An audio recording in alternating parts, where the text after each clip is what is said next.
So I realize you cannot see me, but welcome to Everything Wrestling, and me and Hardcore Christopher have been having a very interesting debate on who is the hottest thing going right now, or what is the hottest thing going right now.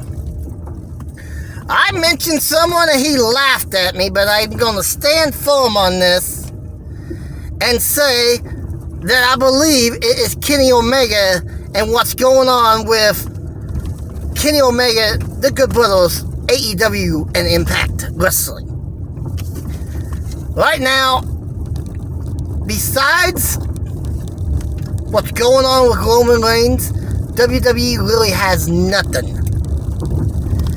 Omega is one of the hottest, besides the botch of the match that they had on Sunday at Revolution. Everything he's been doing has been great. So that's why I think right now, I really don't consider MLW that much, just for the simple fact that most cable companies don't even have BNTV. But right now, the Contra unit is pretty good. If they would have a national TV deal that is able to be watched with as many people as can watch USA and TNT, we could be having a completely different story. But right now,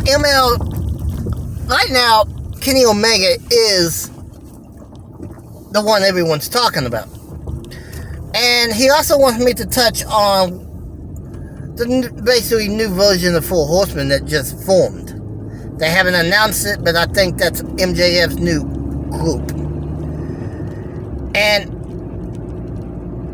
if we think about it, if that's what they name it, we are looking at another version of the original Four Horsemen. Back in the early days of the Horsemen, we had a five-man group with one member being just friendly with the Horsemen, being Lex Luger. So we have MJF going to be the main event of this group. We have the tag team of the group, FTR. And then we have Shawn Spears will basically be the one that goes after the TNT title. And then you have Warlord, the Lex Luger of the group, the bodyguard of the group. So here's what I think. It's going to be extremely hard to be able to combat and overthrow the original Four Horsemen. But if booked properly, and that's the key here, if booked properly, MJF's group has the potential to do it.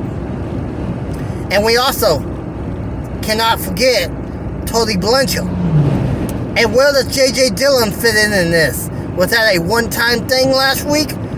Or is he in this again this week? I have not watched it. I'm fixing to go home and watch. And where does Arn Anderson fit in? Because he did come out last week and gave the four fingers. Is he going to stay with Cody? Or not? Very, very interesting piece of legislation here. What will happen? Till we meet again. This is Everything Wrestling, saying wrestling has just taken a turn for the better. Cheers.